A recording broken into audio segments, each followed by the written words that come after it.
Abraham, Isaac, and Jacob. We come together to pray for our president and the cabinet members, our elected officials, and all those who are in authority positions.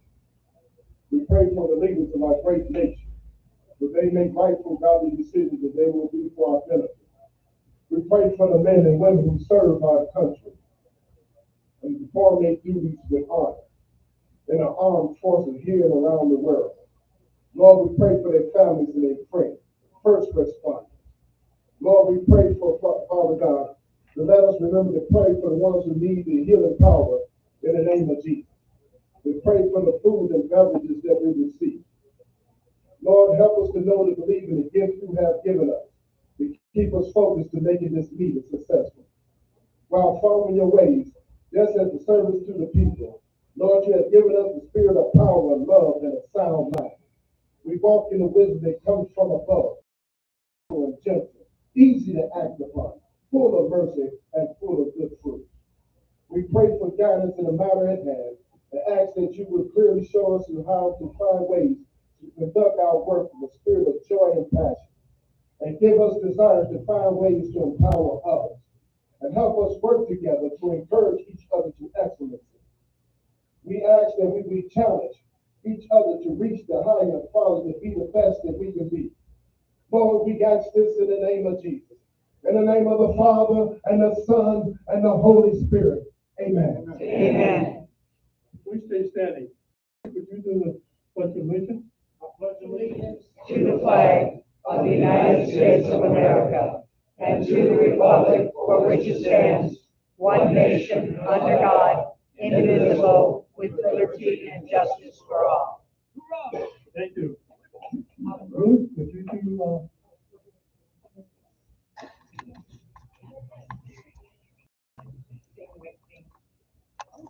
God bless America, land that I love, stand beside her and guide her, bring the light with the light from above, from the mountains to the prairies, to the ocean, white with gold.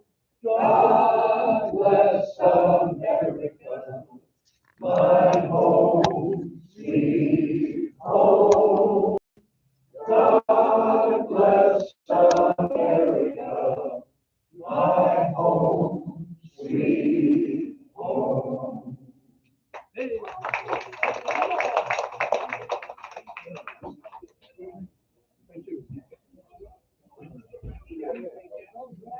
Jenny?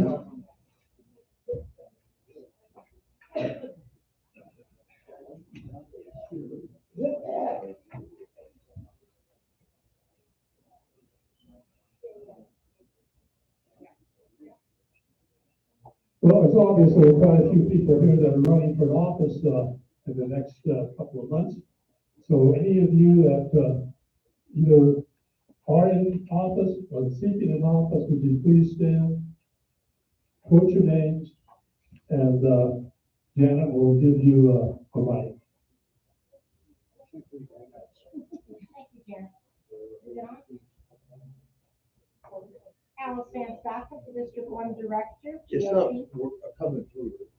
Huh? It's not coming through. No, Is it green? it's green. Is it, can you hear me? It's not, but not much. Can you hear me now? Not really. Speak Hello? Speak Hello. Can it Alice turn it up? Van Stocker, District 1 Director.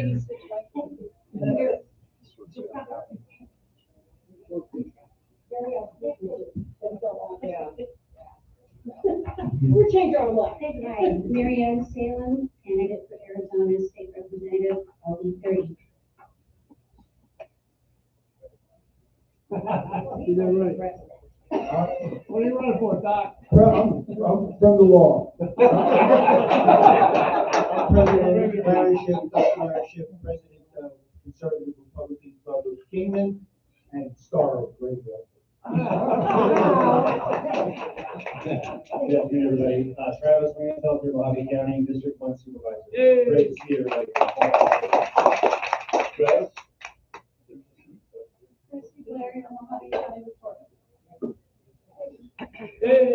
Kingman, candidate for, state representative, district third.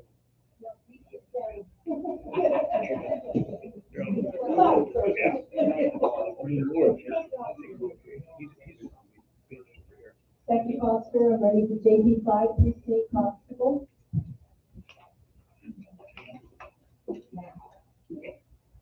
Is it working now? Yes. Alice Van Stockham, District 1 GOP Director. Hey. Stanley Hicks, writing candidate for Kingman City Council.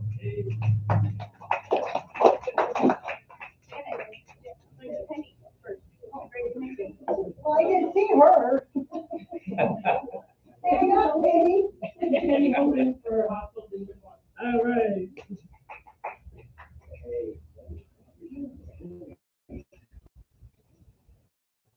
Ms. Spurlock, Clerk of Superior Court, running for Clerk of Superior Court. Already introduced. Okay, Leo. And Kingman. Everybody. Almost there. Hey, good. Representative Leo Biasucci, great to be here. It's been a while, but we're down to still fighting, so hopefully I'll have a moment to talk to you guys today about what we're doing with the budget and done great things happening. So thank you guys. Great being here. Thank you. Sean Savage, candidate for City Council of Kingman. Okay, I think that, everybody? Okay, reports and business speakers for the June 8th meeting will be, hopefully, Lacey Cooper, running for Arizona Attorney General. Christine Spurlock, running for Mohave County Clerk of the Superior Court. Arizona Attorney General. Program is Wade Masters, who is not here yet, said he would be here a little after 6 o'clock. So we're gonna go ahead and we'll go on with the other two speakers, and if he's not here, we'll just continue on. We also have Leo. We're also broadcasting on YouTube. It's our first night. You Okay. take credit for that, Gary. Gary. He's not finished yet. Gary. This is the first night that we will be broadcasting on YouTube. Checking it out tonight, see how it really works. If it does work, we'll continue on with it throughout at least this year. What's the title? Mohave Republican Forum, Kingman, Arizona. If you search that, you should be able to find either the live version now or the recording after the meeting. We have Lance here from Computer Nerds helping, and we should give him a round of applause.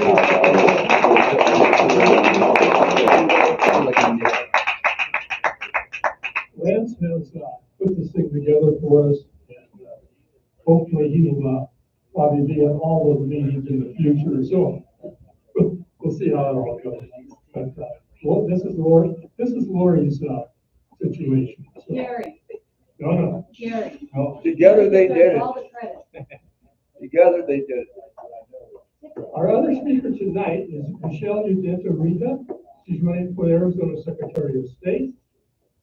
Bill Hardt, running for the Arizona House of Representatives, Legislative District 5. And Karen Taylor Robeson was unable to attend this evening, but is rescheduled for a later date. For July. Well, We've been told. yeah, we've been told. We've been told July. So anyhow, the other speaker will be Leo Biasucci. He's going to give us an update as to what's going on down in Phoenix. So there are slips on the table with little question marks on them for any questions that you would like to ask the speakers. And after each speaker has completed their speeches, we'll collect those. And that'll be questions for them. It sometimes helps if you put your name on it. That way, if I can't read it, I can always say, "Hey, Sam," you know.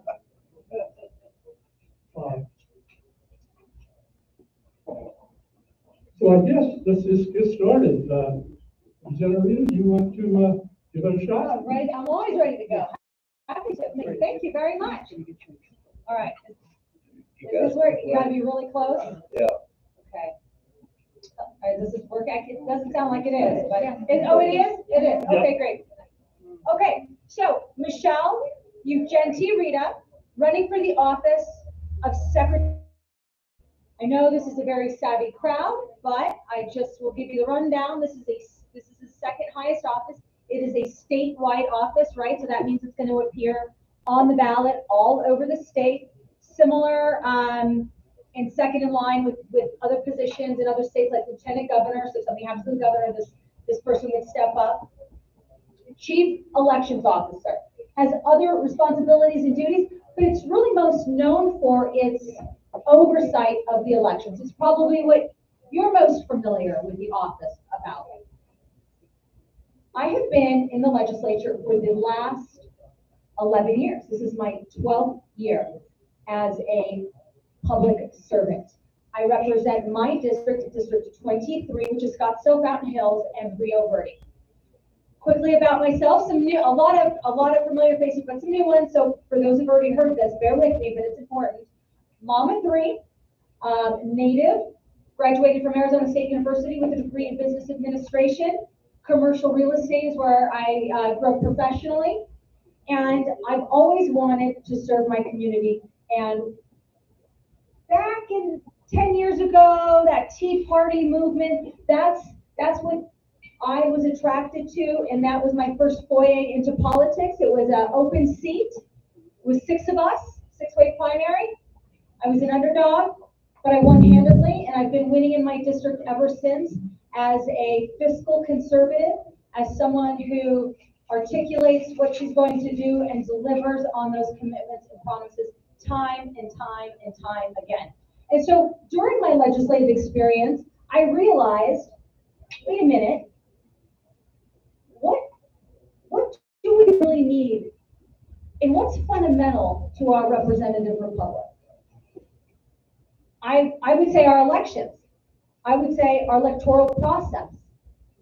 I would say the way we are able to communicate and affect our government. We have a lot of conversations either with friends or family down at the legislature, but it really is meaningless unless we can elect the people who represent our viewpoints, our values, our philosophies, right? So it's elections. It's a beautiful thing, and America does it very well. But I also realized the system was vulnerable. Our election system was vulnerable. This isn't something that I realized 8 months ago, 6 months ago, a year ago. I'm talking a decade ago, when nobody was paying attention. I know we like to think everybody was paying attention, but nobody was paying attention to this issue. And I could see that there were some significant vulnerabilities in the system, in the process. There's a tendency to think of elections and oversimplify them, but they're actually very complex. The process of administering election is very complex. I think we have a county recorder and board of supervisors in here. They probably can attest to that. They're responsible for running elections within the county, just like the other counties. They have a lot on their plate. They have a lot of responsibility. You have to do it right. There's a lot of moving parts. There's a lot of people. There's a lot of volunteers. And there's a lot on the line. Is there not? And so, as a legislator, I took it upon myself to get deeply involved in making sure that our statutes were not susceptible to interpretation. Because let me tell you this, what do Democrats love to do? Well, that's a kind of a loaded question. There's a lot of ways to answer it. But fundamentally, I think it's manipulate facts, revisionist history. They like to live in the gray land. And so when statute isn't clear, when it can be interpreted in multiple different ways, when it's ambiguous, it's ripe for manipulation.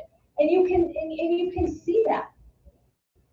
So I spent a lot of time fixing that. All of the biggest bills have been mine over the last 10 years.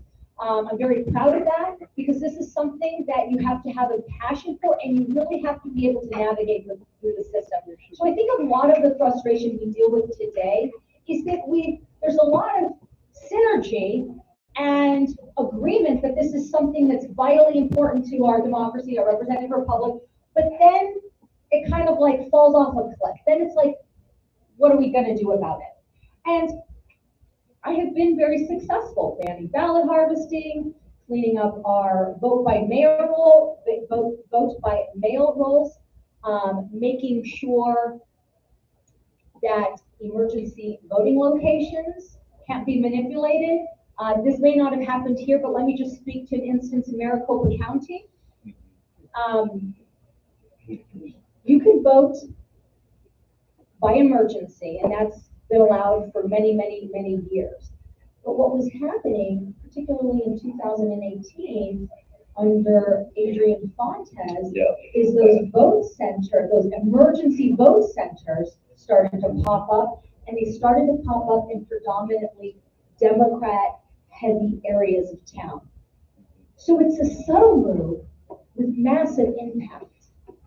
I was able to put a stop to that by passing a bill supported by my colleagues and signed by the governor that says that's something that we're now going to take away from the reporter, put it at the board of supervisors, and make it go through a process where you have to agendize this and then publicly show where you're going to put these centers, and now there's accountability. It's a reasonable fix to an issue that was being exploited.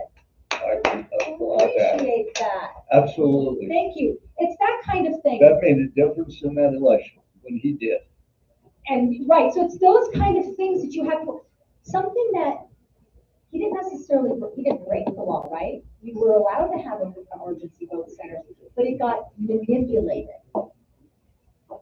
And that's the nuance sometimes that we're talking about, and it does all impact the outcome of an election. I don't know if you remember, well, maybe you do, maybe you don't, but also I did a bill that said voter ID bill. Voter ID is overwhelmingly popular with anybody who's reasonable. Republicans, Democrats, it makes sense. There's a criteria to register to vote. One of them is that there's a citizenship, an age requirement, all of that stuff. But again, I became privy to a door hanger that the Democrats were passing out. I think it was in 2018 as well, where it said and encouraged voters to vote early because because you didn't have to show ID. And that's true. When you voted early, you weren't required to, because voting early in person was the same as voting by mail. And your ID when you vote by mail is that you sign it. So I thought that was very exploitive, and I passed a bill that said you have to show a physical ID just like you do when you vote in person on day of. Your experience when you vote in person early should be the same as your experience voting in person day of. I know this stuff gets a little tedious, but it's important, and this has been my commitment to the issue. And I haven't just introduced these, but successfully navigated them again through the system and got them up to the governor's office. And then here's the other kicker. It doesn't stop there. Sometimes you think, ooh, your job's done, but no, stuff has to be crafted the right way. A lot of, not a lot, but a fair amount have had legal challenges. The Democrats are very litigious. They love going into the courts. So the stuff has to be crafted correctly. They've survived legal challenges. The ban on ballot harvesting survived a legal challenge. The bill that I passed last year that said you can't send out ballots to inactive voters, mail-in ballots to inactive voters, that right now is going through the court system. I'm very confident that it will be upheld. But you can see that this fight is one that you have to be in and prepare for, and you have to be willing to go the distance. I think that's a distinction between myself and my competition. That I'm not here writing coattails. I'm not here because it's a popular issue. I'm not here because it's trending. I have been here. I have made sure that I've stuck and committed myself to successfully champion these issues that secure our elections. It's a big deal because that's the kind of Secretary of State you're going to need because it just gets started when you get in office. It's not ending, it's starting. You got a whole term in front of you. So that brings me to the kind of the next transition here. That experience has what? Has really helped me get a thick skin. You get attacked a lot, especially in the back. And you know, I've got the intestinal fortitude. And when you're pushing, and when you're out there making your case, and when you're doing something that, if not done well, can be problematic, can mushroom out of control. I mean, you tend to get enemies. The press comes after you. Democrats certainly come after you. You know, you'd be surprised. There's others that come after you because what you're doing is mislabeled as voter suppression, as wanting to disenfranchise voters. But I have the intestinal fortitude. I have the thick skin. I keep going because I don't do what's politically expedient. I do what's right. And at the end, that is always the best path. In short term, it's a bit painful, I will be honest. But the long term, man, does it really pay off? Does it pay off for the cause? And it pays off for you guys, and you're the cause.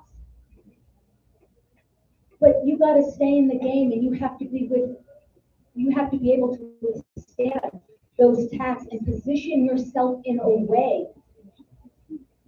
to move beyond and move the needle and get that groundswell and be able to sell what you're doing to the public. So there's skill there. And my experience has allowed me to develop those skill sets. Again, something you're certainly going to need. Arizona, ladies and gentlemen, we live in a beautiful place. People are moving here. You're constantly moving here, right? Oh, don't California or Arizona. I mean, everyone's coming here. And that's a good thing. We do have wonderful natural resources. We do have a beautiful state. Our climate's fantastic. So we're attractive. And when you're an attractive place, you get attention. You get good attention, and then you get kind of bad attention. So we're getting outside attention. People want this state to be blue. People want this state to flip. People want Arizona.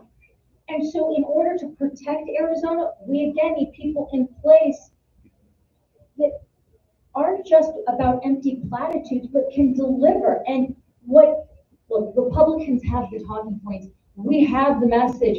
We have the points and the philosophy that resonates and helps everybody. We have those positions, and we should be proud of them. The Democrats have to hide. We don't. But in order for that to work, and for us to elect those candidates, like I said at the beginning, that have those shared philosophies and values, we need an election system. And then kind of finally here, vision.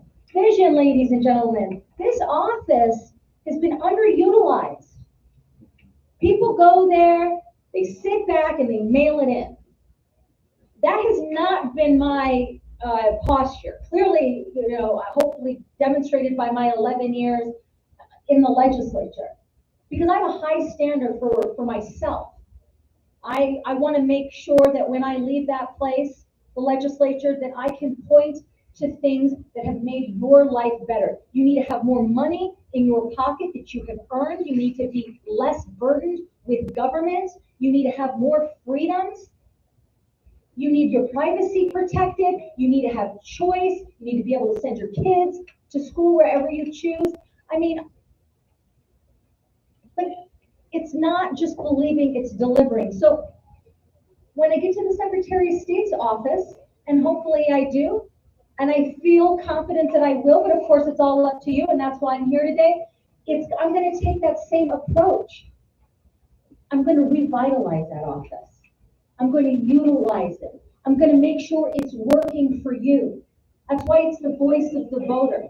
Because frankly, I don't need to put my hand on the scale. Again, that's not what anybody needs. We just need a system we can believe in and we can trust. Our messaging will do the job. You will have confidence. You will go vote. And then I have done my job. But right now, you're overwhelmed, I think. That's what I hear there's paranoia, there's doubt, there's skepticism, and that's one, unhealthy for the process, very unhealthy for the process, but it's also distracting. Let me do that for you. Let me run elections. Let me do that job so that you can get back to what you need to be doing. Joining campaigns, figuring out who you love, figuring out who you don't love. You know, that's the voter's responsibility. And then, of course, engaging in the process by making sure that you vote. My job is to make sure that you have a system that you can be proud of, and that is a benchmark for how elections are run. I have the expertise, the know-how. I'm obviously committed to this cause, and I am prepared. And that's exactly what we need, because 2022 is going to be here before we know it, the election. And then it's going to be all about 2024, which is the next presidential election. And Arizona is going to be a part of deciding that race. And we want competent leaders. I want to leave on this one last point, because I think it's important. Look, when you get there, it's not as simple as just dictating. You don't get to have edicts. You don't just proclaim something as a Secretary of State and it happens. You have to be able to know what you're doing. And that really is what's lacking right now with our leaders. It really comes down to a lack of leadership. And the things that I've articulated to you this evening hopefully show that it's those leadership qualities that, when put together, will allow this office to finally work for you in a way that you can be proud of. It's Michele, last name Ugenti, Rita, running for the office of Secretary of State. Early ballots go out the first week of July. Oh my gosh, that feels like tomorrow, with the in-person election date August 2nd. Thank you very much.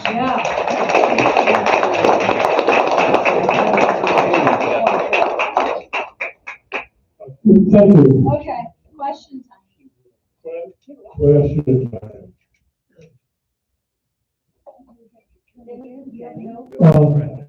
There are more departments under the Secretary of State.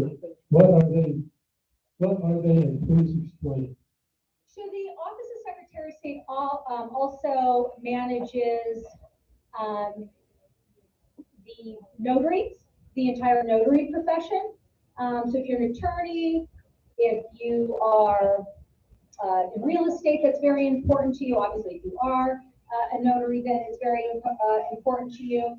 It also manages and oversees all the campaign finance reports. It also oversees archives and libraries. It also oversees a address confidentiality program. I don't know how many of you are familiar with this, but there is an opportunity for victims of domestic violence to hide their personal information, but you have to utilize this program to do that. That way you can rent a house, get a house, do things that require you to show ID, but then make sure that that personal information is protected, in the event that you have an abuser out there and you need to hide your information. Obviously, it oversees elections, and through the Election Procedures Manual, this is a document, a rule book, if you will, that is written, crafted by the Secretary of State. They are statutorily required to do that, to draft it. It's like the instructions that the counties would follow when administering the elections. It's very important. Oftentimes, well, I'll just tell you this. We're still operating under the old one, because right now we have a Secretary of State, Katie Hobbs, who, and this is, so here's another nuanced way things happen. In crafting the manual, added a whole host of things that were outside the scope. And so now we've got Brnovich and then the governor not wanting to sign off. They are required to sign off on the manual. That's why I'm bringing them up. But because they haven't, they pushed back, saying you need to remove these provisions. She's not removing them. They're in court. And long story short, we're operating under our old manual. But that's an important role. It's a bit hodgepodge, honestly, the office. It's a little funky. Okay, do you think you are ready to be governor if you have to step up? Yes. I mean, yes, I do. do. I've been on appropriations for 11 years. You know, I have the political experience, the practical experience, the legislative experience. Remember, the government, while there's similarities to the private sector and many, there's also a lot of differences. You are not king. You have to be politically astute in order to be successful. You cannot just, even if with the governor, and that office has a tremendous amount of power, don't get me wrong, but still, you gotta work with the legislature. You know, you have to understand if someone thinks it's unconstitutional, even if you signed it, it can go to the courts. You know, you've got agencies. You just don't get to go up there and, you know, and tell everybody how it's gonna be. And so when you recognize that and you do have that political acumen and expertise, you'll be far more successful. It's so nuanced, and again, my experience is I've chaired Ways and Means, Finance, Government, Elections. Like I said, senior caucus member. All of that puts me in a superior position to take over that role if need be. But my focus is Secretary of State, obviously. What sets you apart from other Secretary of State candidates that you would encourage the voters to vote for you? Well, I think I kind of touched on this, but I think the prior Secretary of State really don't have a lot of it and haven't had a lot of experience in elections prior to becoming a Secretary of State. So they get there and they certainly kind of can maintain the status quo. And that may have been good 20 years ago. That's not working today. You can't have that anymore. There's too much on the line. There's so much pressure. This office has now been highlighted in a way that you're just not going to be able to get away with going there and doing business as usual. And so what sets me apart is how many years I have spent dedicating my legislative career to really having a depth of knowledge and understanding not just of Title 16, but all the players in the game. Remember, I keep talking about that. You're just not a king or queen. You know, you're going to have to engage the counties. You're going to have to engage the municipalities. There's a lot. You're going to have to engage the legislature. You're going to have to deal with the media. All of those components can be complex. And I just don't think many of the people who have ascended to that place really spent a lot of time crafting their understanding of all the different players and nuances regarding elections. And I think that's a big distinction between me and some of the predecessors. Why did you vote against voter integrity bills in 2022? You and Paul Boyer killed 12 election reform bills. Please explain. Yeah, and this is why. Look, over 100 bills are introduced, over 100 election bills. I've sponsored most of them, and I have voted for the vast majority of them. It's not 12. It's 12 that Paul voted against. I voted against much less, and that's why it's important to do your research. And second of all, look, guys, you got to know what to do and what not to do. I will tell you something unequivocally. I am not a rubber stamp. I will not just vote for something that comes on my desk and labeled a certain way. I care about the details. A lot of these bills are omnibus bills, multiple provisions, so you may like some components, but then there may be other components that you're like, that's not ready for prime time. I can't support this. Lots of definitions and terms used that aren't defined, lots of things that contradict each other in like multiple bills. That's haphazardness. It's sloppy, and I don't support that. But I have supported and championed the vast majority of them. But when you're down there for 12 years, when you have dozens and dozens, hundreds of bills introduced, yes, there will be ones that are not quality and should not move through. And because I care about the integrity of your vote, I care about the integrity of my vote, I will vote no, depending on the language of the vote. Okay, this is a four-parter. Why do we need emergency voting places? Yeah, well, I don't know that we do, actually. No. I think that's a great question. They're allowed right now, but I don't know that we necessarily do need, because I've always said this, in Arizona, if you're not voting, that's because you don't want to. It's very convenient to vote in the state of Arizona. We have prioritized convenience, almost in a way that sometimes it rubs against security. We have 28 days of, of being able to vote in person early. You can vote by mail. You can obviously vote day of. I don't know that we need the emergency to vote by emergency. Great question. The way to change that, though, because that is something that statutorily is allowed, you would have to repeal it at the legislature. Why do we need early voting?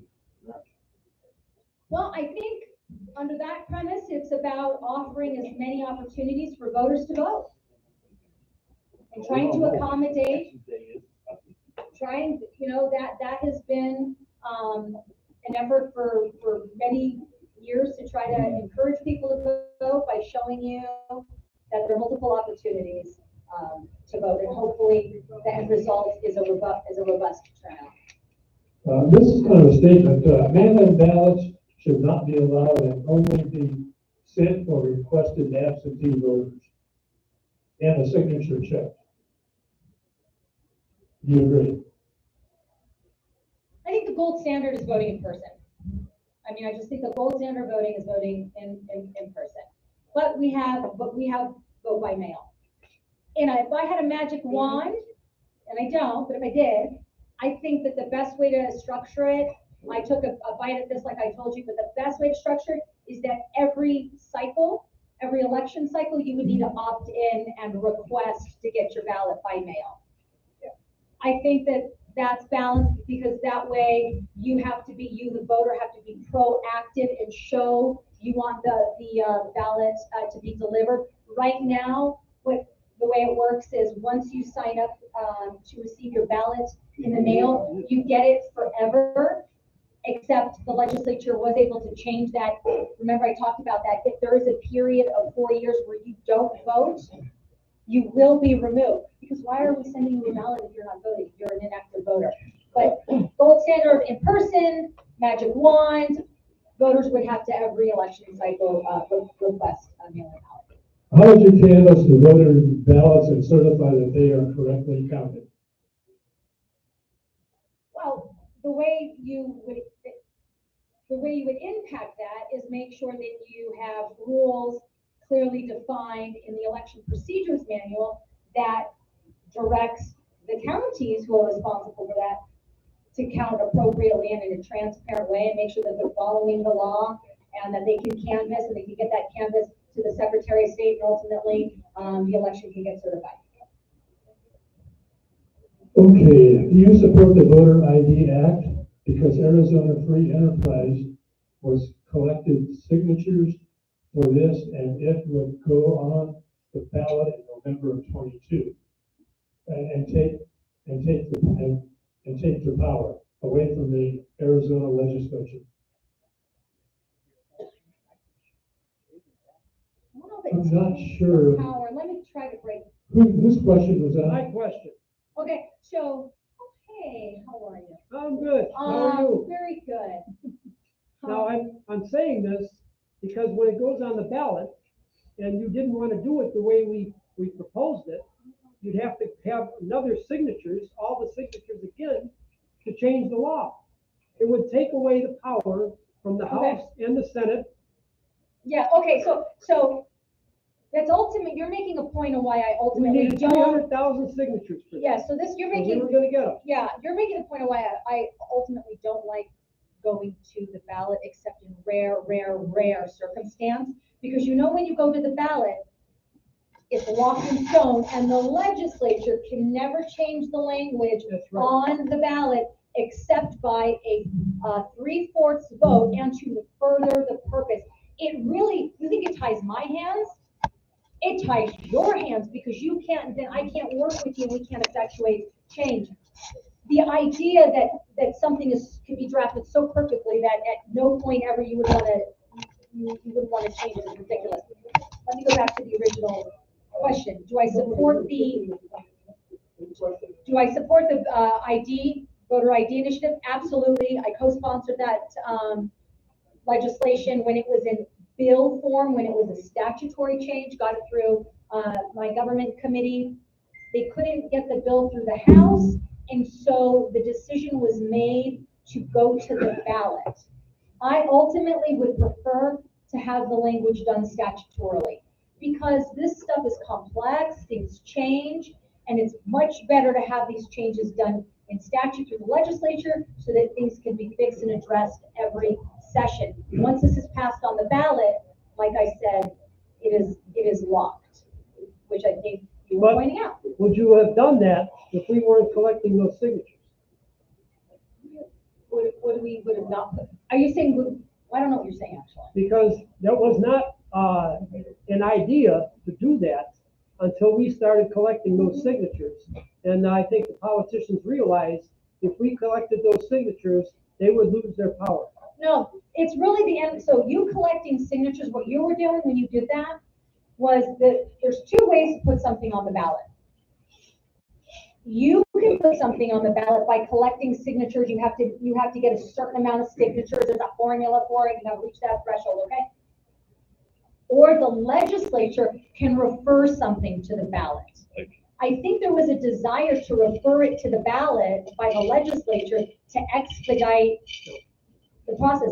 No? Okay, well then I don't know. Maybe you know something I don't know. But I think I've tried to cover it. We can talk offline. Okay. But I think, okay. Everybody happy? Is that good? Yay.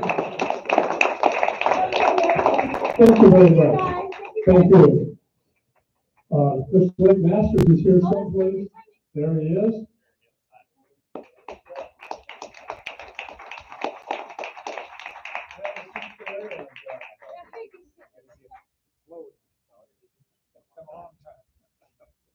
Okay, I believe that you were over in Mohave this afternoon and had a little trouble getting back over here. But, just on the Tucker Carlson. Oh, okay. 20 minutes ago. So sorry. Say it.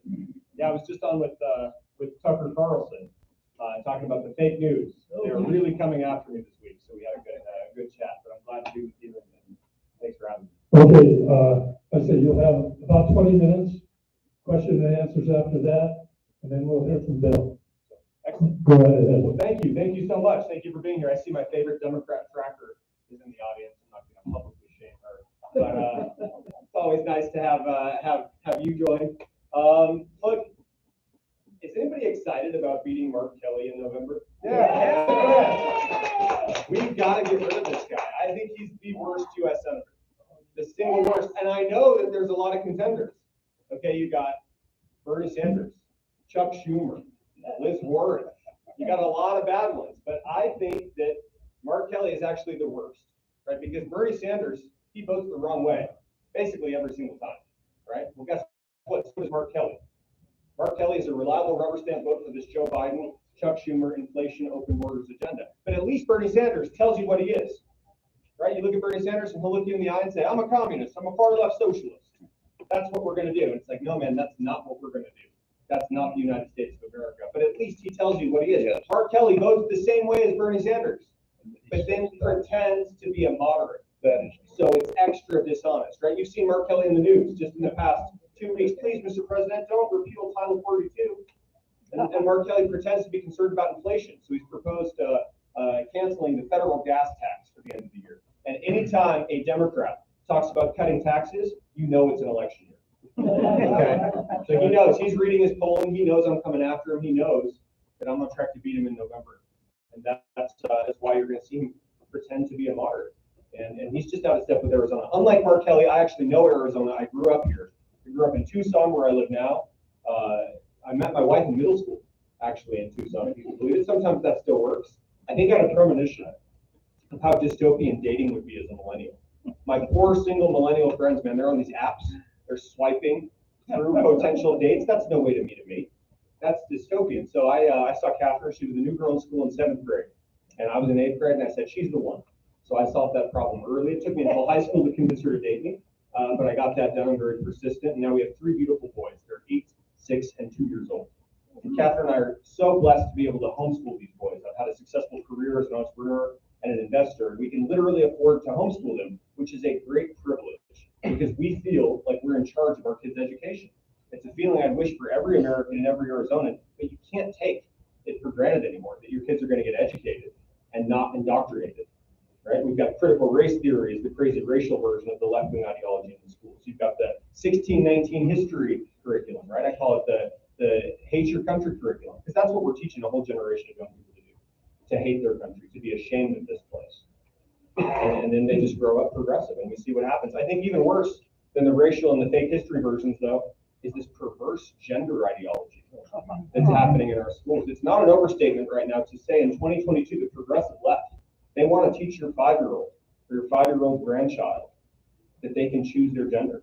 And indeed, that they should become transgender. I mean, this is ghastly. It is dystopian. The left is after our kids. And I mentioned this first, even though I think I'm running for federal office, I think education, man, that should be under state and local control all the way down to the household, right? So the first thing that I want to do in DC, one of them anyway, is to repeal and eliminate the Department of Education. Right? Anyone agree? I think it's uncomfortable. And of course, every measure by which you can measure the quality of education has just declined since 1979 when Jimmy Carter blessed us with his genius and creative Department of Education. It's been a disaster, so we need to get rid of it. But I also mention this because this is a huge cultural issue. And most people in my race even, don't want to talk about these issues. But you can imagine solving every other issue. You can imagine having a secure border and election integrity and getting inflation under control. But if we don't stop the left-wing indoctrination of our youth, then it's only a matter of time before you get all these problems back and worse, right? But education, it's existential. It's just one of many existential issues we face. It's actually the hardest question you get as a candidate. Blake, what are your top 3 priorities? It's like we got like 10 issues, maybe 15, all of which are existential. You have to solve them all because Biden-Harris, they're just delivering us all this chaos. I knew Biden-Harris was going to be bad. You knew Biden-Harris was going to be bad, but I'll be honest and say I've been shocked with how quickly they've been able to make things bad. It's just one dumpster fire after another, right? Yeah. It's exhausting. How about the southern border? I think that Biden deserves to be impeached and removed from office because of what he's done in the southern border. Literally criminal, right? Now, there's one good argument for not impeaching Joe Biden. Anyone know what that argument is? Kamala Harris. Her name is Kamala Harris. Even the Democrat tracker thought that one was funny. How about that? Kamala Harris. And people say, "Wait, can we get rid of Kamala Harris once Biden's out?" And I say, well, to be fair, you have to give her some time to commit high crimes and misdemeanors. So give her like a weekend, and then boom, right? But Biden-Harris, it is this disaster. The southern border. You know the statistics as well as I do. 225,000 illegal aliens cross that border every single month. Those are the ones we know about. So the real number is higher than that. And that's every month. That's not every year. Well, that's 2.5 million people per year. Again, those are just the ones we know about. And over 4 years of Biden-Harris, that's 10 million illegal aliens streaming into this country. 10 million. Well, we only got like 7.3, 7.4 million people that live in Arizona. So we're talking about more people that live in Arizona coming in, flooding this country every couple of years. That's an invasion. And it's not just the people, it's the drugs. They're killing people, right? Fentanyl. Enough fentanyl crosses our southern border every month to kill every American twice over. And it's not like Biden's trying. It's not like he's trying to enforce federal law and failing. That incompetence would be bad enough, right? But he's willfully violating federal law. He held up his hand, and the other hand was on a Bible. He swore to faithfully defend and execute the laws of the United States, to defend our Constitution. And he's not only not trying, but he's actively subverting it. And that's why it's not an overstatement to say that what he and his administration have done at the southern border alone is criminal, and that's why I think he deserves to be impeached. Okay, so sealing the border is an absolute priority. You're going to hear that from all the candidates in this race.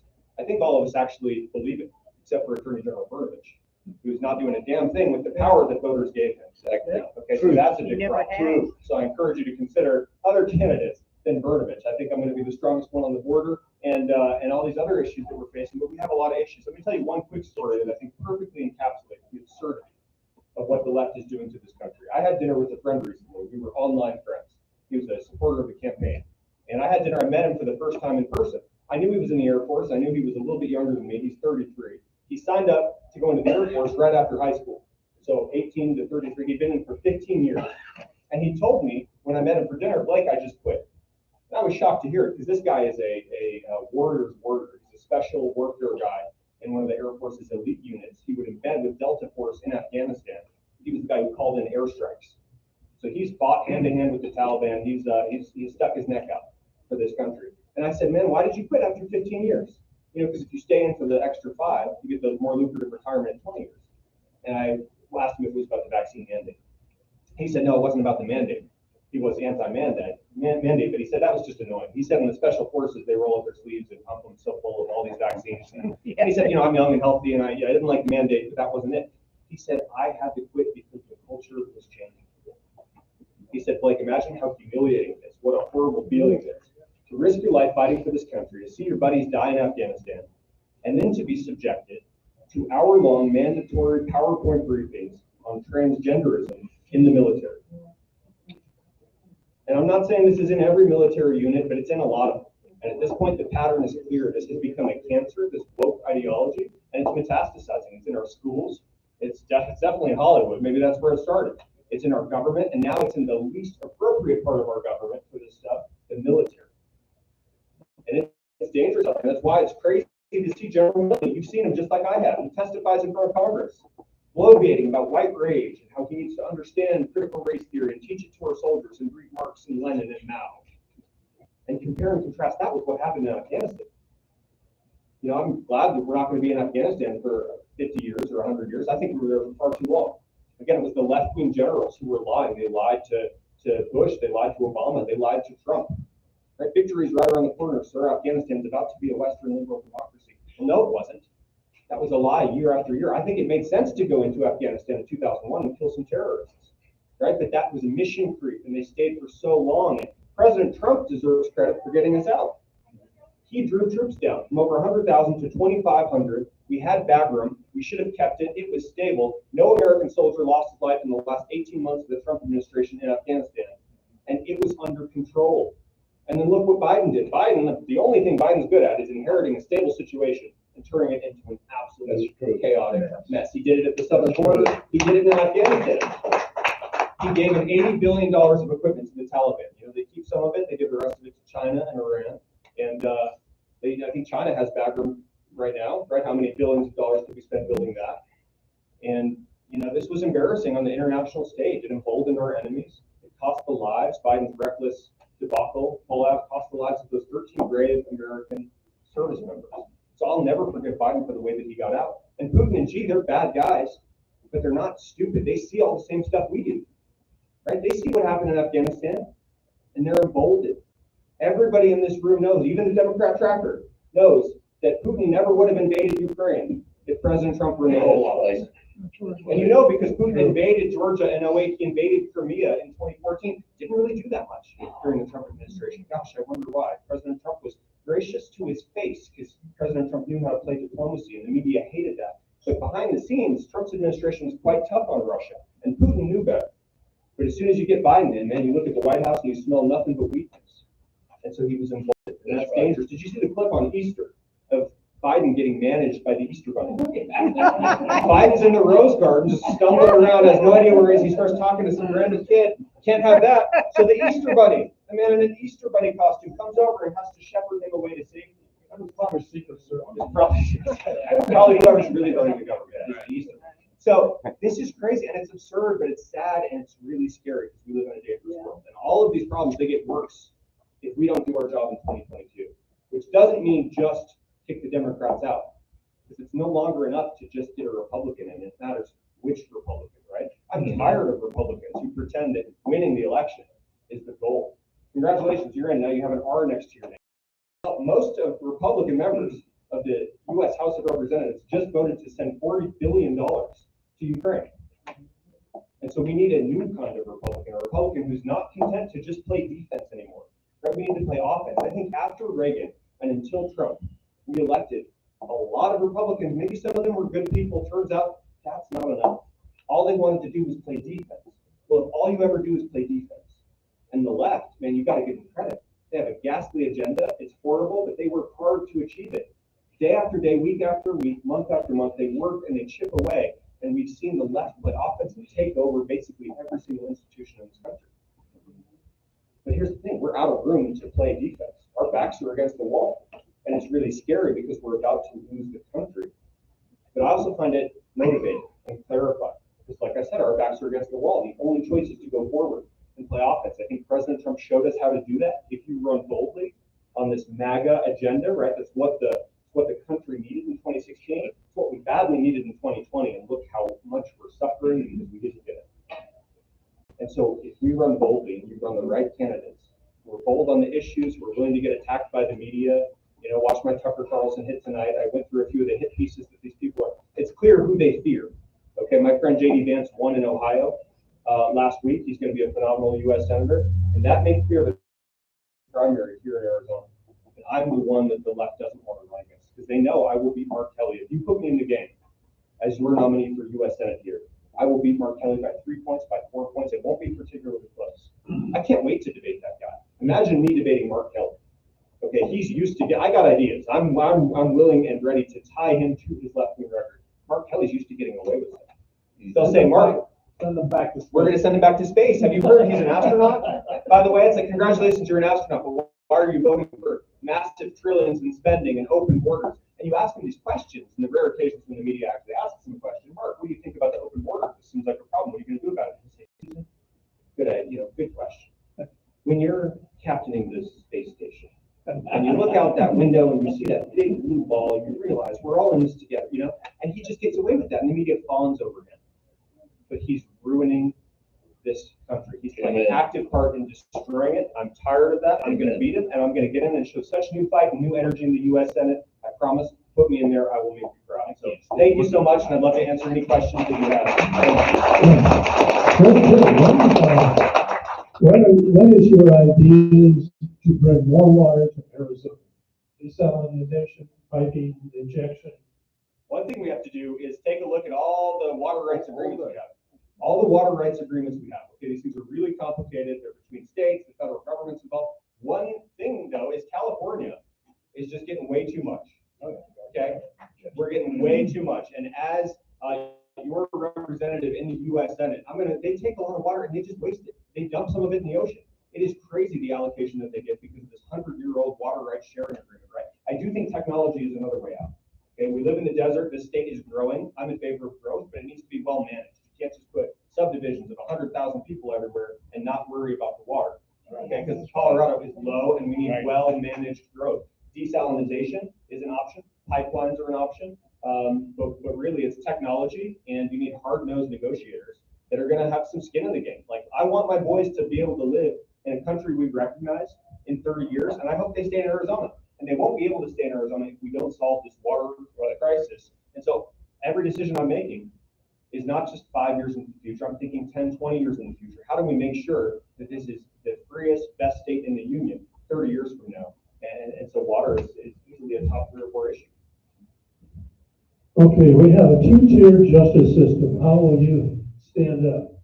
Clinton crimes over 6 years old. Now Biden crimes over 6 years old, and no final judgment. The 2-tier justice system is such a good point. Whoever asked that question, you are so right. I use that phrase myself. How crazy is it that if you were a BLM or Antifa activist in the summer of 2020, you could burn down a police precinct in Minneapolis and nothing would happen to you? And if you did happen to find yourself in handcuffs, Kamala Harris's bail fund would be right there to bail you out, right? Compare and contrast that to the treatment of the January 6th people, right? Most of whom were not violent. Most of whom did not push police. In fact, in a lot of the video angles, some people thought they could go right in, right? And so mere trespass, I'm not talking about the handful of people that push police. You shouldn't do that. There should be some consequences. But a lot of people who stepped over the line are being hunted down by our own FBI and treated as domestic terrorists, okay? So the DOJ and the FBI have, and again, at this alarming rate, become these weapons, become these auxiliary arms of the democratic machine. And this country was built on the rule of law, okay? So if you let that 2-tier justice system go any further, if we don't stop and clean house right now, we're gonna lose everything. This country's built on law and order. We need even rule of law for everybody. We need to prosecute some people. Okay, I'm on record as saying we need to investigate Fauci, and Rand Paul has gotten to perjure himself, and so I think Fauci will likely see the inside of a jail cell this decade. We won't be able to do it until 2025 when we get a strong Republican back in the White House, but we will do that, and he deserves it. Is it true that you are suing Arizona Mirror? I'm certainly reserving my right to sue Arizona Mirror. So, okay, this is what I talked about on Tucker a few days ago. Dylan Rosenblatt, a so-called reporter at the Arizona Mirror. The Arizona Mirror, by the way, is a trade name. There's like 25 of these things. It all rolls up to the same nonprofit. This is like basically Soros type dark money, right? These are not real newspapers. It's like literally fake news. They exist to get headlines, you know, and people like her film this stuff so they can get me saying something. They twist it out of all recognition, and they just do these hit pieces. So the Arizona Mirror, Dylan Rosenblatt, this journalist, he lost his mind the other day because I criticized the Supreme Court's reasoning in a case called Griswold. Okay, now Griswold, 1965, was about contraception, but it laid the groundwork for Roe versus Wade, which was a truly heinous decision. Thank goodness that in the Dobbs case, led by Justice Alito, this court is going to overturn Roe versus Wade. Okay, but what I said, so I criticized the judicial reasoning in Griswold. Okay, and the media, and I don't want to ban contraception. I think contraception should be legal. I've been very clear in public about that. What is the media print? Masters calls for a nationwide ban on condoms. Literally the opposite. It's fake news. Okay, there was another, recently, the Jewish Insider, they found an essay that I wrote. And again, this guy just has it out for me. They found an essay I wrote when I was 19, in 2006. I actually think it's a pretty cool essay. Most of it holds up. I don't agree with everything I wrote at 19, but most of it holds up. I was out in front of the curve and saying the Iraq War was a disaster. And I talk in this essay about how very often governments, the state, use propaganda to justify their wars. I pointed out that that's what the Nazis did. So what is the media print? Not the Jewish Insider, but again, the same hack journalist at the Arizona Mirror. He prints that Masters praised Nazis. Well, nope, I'm sorry, it was the opposite. I was criticizing them as an example of totalitarian evil. That is fake news, it's disgusting, and actually, that crosses the line, so that's libel. So I let them know. We sent them a letter saying, you better fire that journalist. You better retract the story. They retracted the story. I don't think they fired the journalist yet. But if they don't do both of those things, I'm reserving my right to sue them. Okay, and if we don't start punching back, then they're just going to continue to get away with it. What do you believe the first step towards affordable housing and available housing? Well, one thing we can do is remove regulations, right? I think it's so hard to build things now. I was meeting with the Arizona Home Builders Association recently, and they were talking to me about how a $20 million apartment complex that one of their client members was building got derailed. I asked why. They said, well, it was right next to a wash, you know, just a dried up river. Well, the problem is, on the EPA's maps in Washington, that river was a veritable river. It was blue. The bureaucrats thought it was a streaming, you know, body of water. Well, there's no water in it for decades. There probably never will be. But according to the EPA, in theory, there was some weird endangered fish that could live in that river. And these guys are like, we want to build this housing, but this is bone dry. Like, there's no fish here. Doesn't matter. They're in a bureaucratic hell. They're in a Kafkaesque catch-22. You can't build the housing. And so we don't have enough housing. And so the prices get artificially up. I do think we need to ban Chinese nationals, okay, from coming in to buy housing. They're just driving prices up. They're buying farmland. I think you should, any Chinese national who's basically money laundering in that way is basically, you got to assume there's some kind of connection to the Chinese Communist Party. And you know, we streamline regulations. We get rid of that kind of foreign ownership of single-family houses. I think we can get these. What would you do about agriculture concerning conserving water? 75% of the water is used by agriculture. Yeah, and here's where technology can help. Technology can help a lot.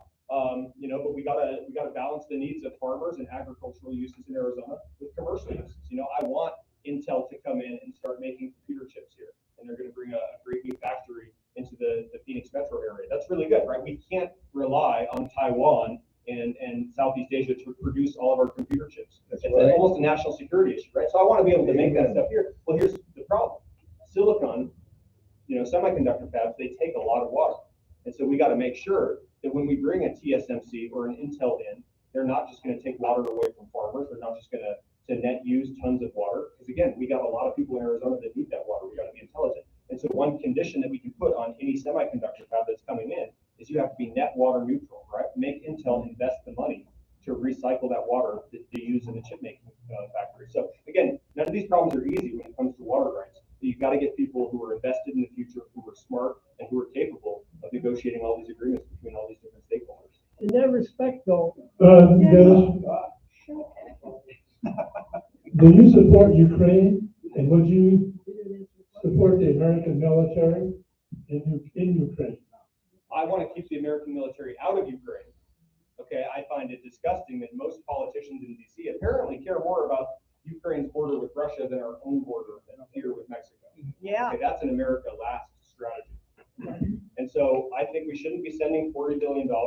I don't want to see boots on the ground. And, you know, it's bad what's happening. Okay, to be clear, I condemn Putin's invasion. You shouldn't invade other countries. But again, this never would have happened if President Trump were in the Oval Office. And the risk with the U.S. just funding this proxy war against Russia is that that can escalate. And all of a sudden, if Article 5 of NATO gets triggered, NATO's at war with Russia, that means the United States is at war with Russia. Those are two nuclear powers. And this stuff can escalate. And if you have a nuclear exchange, 2 billion people could be dead in 48 hours. Okay, so it's bad what's happening over there. We should be looking for ways to get a ceasefire, right?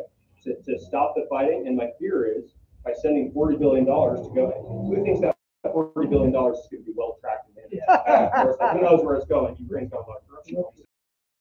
10% for the big guy. And there's a lot of big guys there sticking out their hands getting that money. My fear is that this would just prolong and possibly escalate a war that the U.S. would want to get involved in. And query whether that's not what the foreign policy establishment wants. Could Hillary Clinton become president in the same process that Gerald Ford became vice president and then president? I guess that's a danger, right? I mean, never say never, although I had a physical reaction when you said, oh my God. You know, I think President Trump literally saved this country by beating Hillary Clinton in 2016.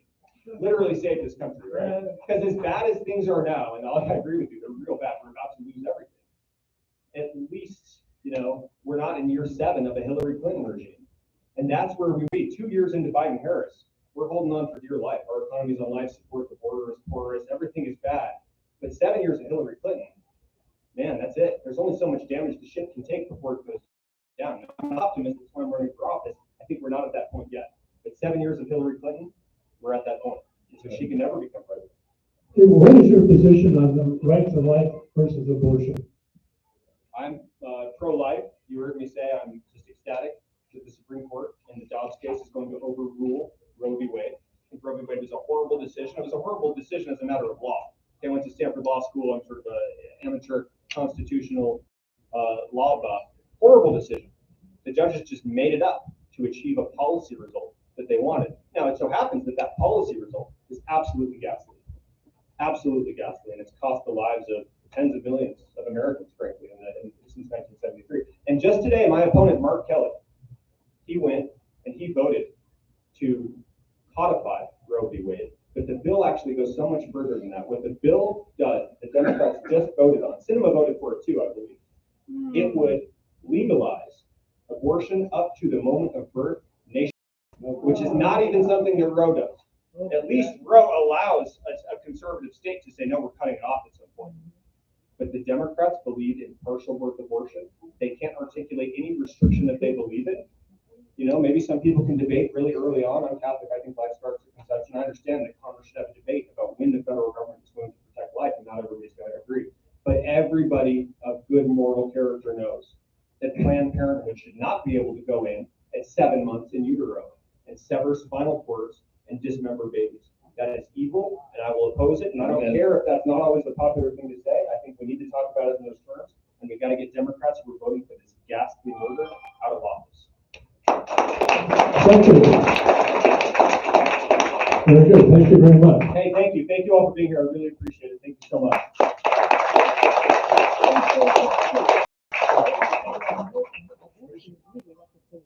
No? The floor is yours. Thank you very much. Can you hear me? Yeah. Thank you very much. I'll start with a little humor. Unlike Blake, my wife claims You gotta to hold have the met me mic in up. third. Not close enough? No. Here we go. Unlike Blake, my wife claims to have met me in 3rd grade. I refused to admit before 9th grade, where we were 10th grade, we were in geometry together. However, I know she is telling the truth, because in 3rd grade, they balanced classes and moved me from one to the other. She thought I was thrown out of class. I had to, disabuse that, but oh well. So be it. Yep, I'm Bill Hardt. I'm running for state representative. I've been a resident of Bullhead since 2006. I've been a very active Republican since 2015.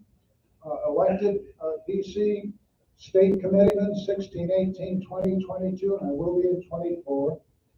I was on Trump in 2020. I was an interim district director of District 2 Bullhead City, so I am an active Republican. I know what's going on in the Republican Party. As that, I also have 40 years of business career in the insurance industry, where I lived in 8 states and I did business in all 50 states. I have a master's degree in financial services and a master's degree in management. I have the education and the experience to do what needs to be done as a state representative. Having said that, I'll give you an idea of the kinds of things that I've been involved in. As Leo and Sonny know, back in December, we had our boombox parade, and Sonny asked me, what's the first bill you're going to introduce? And I said, well, it's a very simple bill. The bottom line is, I want a bill passed as to all financial institutions that at midnight, when you run your tape, you must do credits first and debits second. Has anybody ever had a problem for running the debits first? They had with an overdrawn checking account for about 10 seconds, and they got charged $35 for that. It happens. And all we have to do is tell any financial institution in the state of Arizona that you got to put the other switch the other way and do credits first, debits second. It's a very simple bill, but it has a direct impact on the constituents. Second bill. Second bill is very interesting. Christy, wherever you are, I know you're somewhere. There you are. Oh, she left? Oh, well. A couple of weeks ago, I called Alan Temper. You all know who Alan is? Yeah. Director of Elections, Mohave County. And I asked him a question. I said, how do you staff a ballot counting site?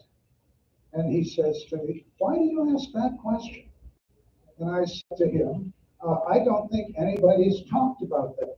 We've had a lot of discussions about election reform, precinct reform, poll watchers, etc., all of that, but I've never heard anybody talk about ballot counting sites. His response was fascinating. And by the way, I think Alan is great, okay? I have no problem with him. You're going to see that in a moment. He says to me, well, I staff the ballot counting sites by running ads for part-time employees a couple of months before the election. And I interview them, and I decide whether or not I want to hire these people, and thereby we get our staff for a ballot counting site. I said, is there any direction for ballot counting sites that you put people that are the equivalent of poll watchers or that kind of person? And he said, well, not really. What is there comes out, as Michele said, in the package, in the manual, the election manual from the Secretary of State's office. The bottom line is there is very little dictate as to how a ballot counting site is to be run. Now, as much as I know Alan Temper is a good man and we have no problem in Mohave County, how do you think FEMA operates? Do you think we have good people running those ballot counting sites? Do you? No, absolutely not. So therefore, my second bill, or the second thing I want to do, here you go, Leo, is I think we need legislative dictation as to what the rules are for a ballot counting site. I don't think we've addressed that, have we? Leo is saying no. And that, I truly believe, is a big part of what happened in 2020. There were no rules. Everybody ran it the way they wanted to, and we paid the price. Okay? I also want to relate something else in that framework. How many years ago was it when we cut the number of precincts by 3/4? 5, Leo, 5 years? Something like that? Yeah, before we cut, All of the ballot counting was done at the precinct level, and they telephoned the results to the county. Why don't we do that again? Why don't we get rid of the ballot counting machines at the ballot counting sites, do the real legwork at the precinct level, and get the real results the same night? Now, there's an asterisk. You do have absentee ballots that you have to deal with. But I know Sonny and Leo also wanted to remove as much permanent early voting as possible. And I totally support that. And I know we've made progress there, Leo, right? We have. So that's the second area that I want to attack. Third is, I really have a dream, okay? The third, actually this, by the way, this last weekend, I cornered Paul Gosar for a couple of minutes, talked to him about my idea, and he actually told me a couple hours later that he likes it. What was the idea? I think that any U.S. congressman, any United States senator ought to be paid all forms of compensation by the state of Arizona. They should not collect 1 penny from the federal government. And if you think about that, that is the first step of how you drain the swamp. The president can't drain the swamp, even though Trump said he wanted to. The reality is you have to drain the swamp state by state by state.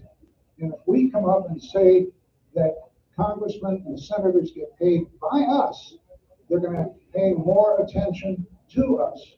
And the next step in that process is then you go to the Republican Governors Conference, convince all of the other Republican governors to do the same thing, get a whole bunch of Republican states paying their congressmen and senators.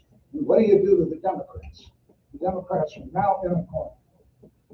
And again, I know that's a big change, but it can happen. By the way, you might say, is that expensive? What's our budget being proposed? Over $1 billion, right, Leo? Our full budget for the state? Yeah. Oh no, we're talking 15 billion. 15 billion. If you figure $500,000 per congressman and $1 million per senator, you get the total cost of the state of Arizona at $6.5 million. A mere drop in the bucket for the state budget. And that is really, I think, the path we have to go. Second step in that process is to get rid of the 17th Amendment, to go back to appointing senators to the United States Senate. That was our founding fathers' check and balance against the people's house.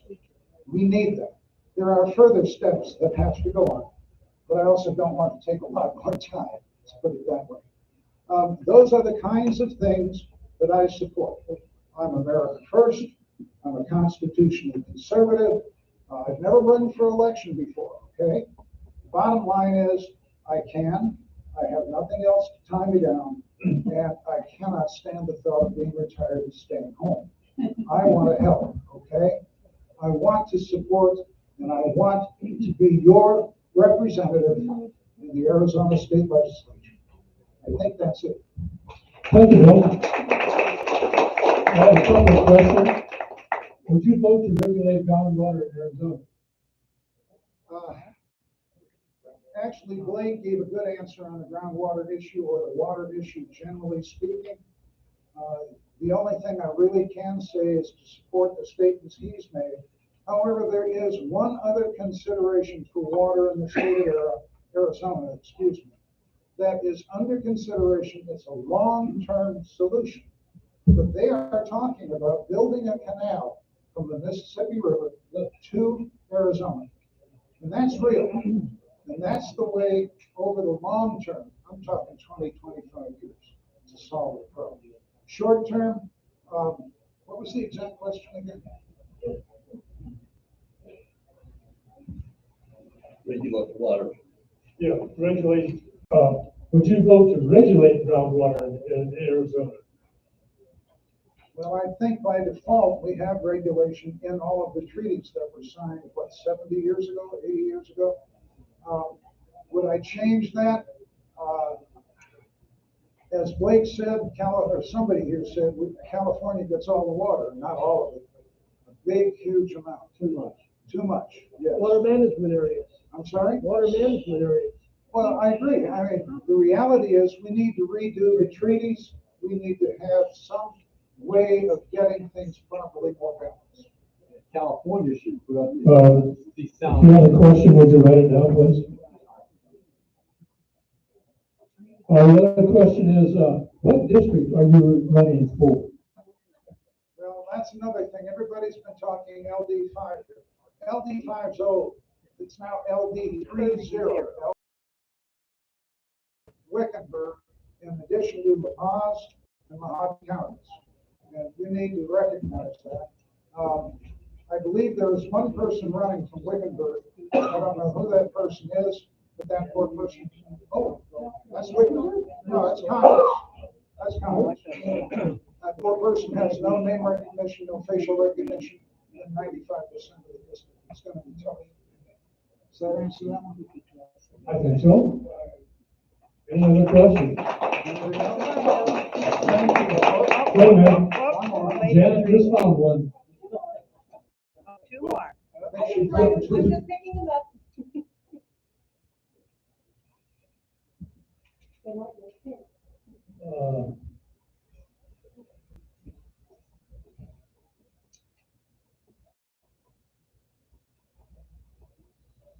I did ballot hand counting, and the result must be the same as the machines. Is this a problem? Yeah, I think it's truly a problem. I sort of addressed that with what I said. What I would prefer is to go back to more precincts and make it easier to hand count the ballots. And you do that double check, triple check, whatever the rules are, but you get away from the machines. I think that answers that. I'm sorry? Machines can be programmed. Yeah, well, of course, they plug them in, they can go anywhere. Well, why would you want to do away with people voting for senators? When you said do away with the 17th Amendment. Yeah, how many of you heard in history why our founding fathers created checks and balances, and what were the checks and balances? Well, they were 3 or 4 or 5 different things. They set up 3 branches of government: executive, congressional, and judicial. Also set up between the House and the Senate, between the House and the Senate as part of Congress, the House was the people's house and the Senate was the state's house. And it was done that way for a very, very specific reason. And that is, they wanted to make sure that the Senate was there to curb the over-enthusiasm that you can find when the people run the House. That's real. If you're not aware of that, get your copy of the Constitution out and read it. And it is the biggest, the creation of the 17th Amendment is the biggest attack on the checks and balances. I can't talk all of them, for this country. I don't know what else to say. Who would be the ones who appoint those senators? Well, the senators prior to the 17th Amendment were appointed by the state legislators. Bottom line, the governor would basically announce it, but it was up to the state legislatures to in fact appoint the senators. And it should happen again that way. You disagree with me, I apologize for that. But oh well. And then where would the money come from to pay the senators? Okay, I did address that. And admittedly, maybe I need to get Leo up to give me estimates or say if you're right or wrong or crazy or whatever. But the bottom line, if you do rough numbers, at $500,000 for each congressman and $1 million for each senator, for the state of Arizona, you're talking $6.5 million on a $15 billion budget. On the bucket, not to worry. Okay. Is that it? Okay, thank you. I want to thank you all very much. But I did make it clear. I bounced my idea off of Paul Gosar on having the congressman paid for by the state of Arizona. He likes the idea. Okay? Thank you very much. Leo? Yeah. Wait, round of applause for Bill. Good round of applause for Bill one more time, please. I'm gonna be quick because I know it's getting late. People want to get home, get to bed. Anybody here not know who I am? It's okay if you don't. Roz. Wait. Well, if you don't, just in case, Majority Whip Leo Biasucci, I'm your state rep right now at the Arizona House. You know, we have a few candidates here tonight, including Bill. There are 2 seats in the House, so everybody understand that. Gina Cobb is termed out, so there is an open seat. This is why you have a bunch of people running. But I am still running, so do not forget about Leo. All right? I'm going to win my seat. Whoever else wins it, that's up to you guys to figure out. But just don't forget to vote for me. Then you can, the other ones can fight. There you go. Thank you, Ross. So really quick, I'm going to go over what's happening right now this year in the budget. I'll come back again later on to discuss other things, but I'll give you a quick rundown. So really quickly, we have a huge surplus this year in our budget. We have about a $5.8 billion surplus, meaning that we obviously thought we were going to be at a number, and our economy has blown up. And I think that's what happens when you have a state that's doing all the right things, right? Everybody's moving here. It's a good thing, it's a bad thing, right? You have a lot of Californians that are coming here to make sure that they move here for the right reasons, and they don't take their politics out here to Arizona. So it's important that we do that. But because we have such a large surplus, what does that mean? Lower tax. That's right. It means we're taxing too much, right? If we have $6 billion more than we thought, you're getting taxed too high. So what we did is and it actually just got upheld in the courts, so this is going to be official. We are now going to be a flat tax state. 2.5% income tax, regardless of your income. I mean, talk about a huge win. And the reason why that's so important is because you look at our surrounding states. You have Nevada, you have Texas, you have all these states that have no income tax, right? We have to figure out a way to compete. And so this was something we knew we had to do. How do we give money back to the people? That's your money. It's not our money. There's going to be the difference between the Democrats and the Republicans. Democrats want to spend. You guys know what to do with your money better than we ever will, right? It's your money. So our job is to give it back. So that's a huge win that got upheld by the courts. The Democrats tried to challenge that, and they lost. Thank goodness. So a few things we did. We banned critical race theory. It's going to be on the ballot. So this is important for you guys to understand. You have to get out and vote. And there's multiple reasons why we have to get out and vote this next election, because there are things on the ballot that are going to save the state of Arizona. And the very last thing I talk about is going to disgust you, is going to anger you, what the Democrats are trying to do. And it's another reason why we need to get out and vote, but I'll talk about that in a minute. So critical race theory, no place in our schools. I'm glad that we passed a bill to put that on the ballot.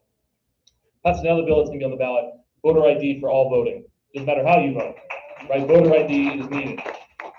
Representative Hoffman, that was his bill, and it's going to be in the ballot. Unfortunately, it's not going to come into play until the next election cycle, sadly, because it's going to be in the ballot coming up. But talk about a huge win, right? I mean, you need an ID for everything. Buy alcohol, order plane, drive, you name it. And the fact that we got pushback from the Democrats that they didn't want this bill, they all voted no, by the way. Every Democrat voted no on this bill. To say you need an ID to vote, the fact that that's even debatable it blows my mind, right? It's been manipulated and taken advantage by many people because you don't have to show, you're supposed to, but they don't show any kind of citizenship.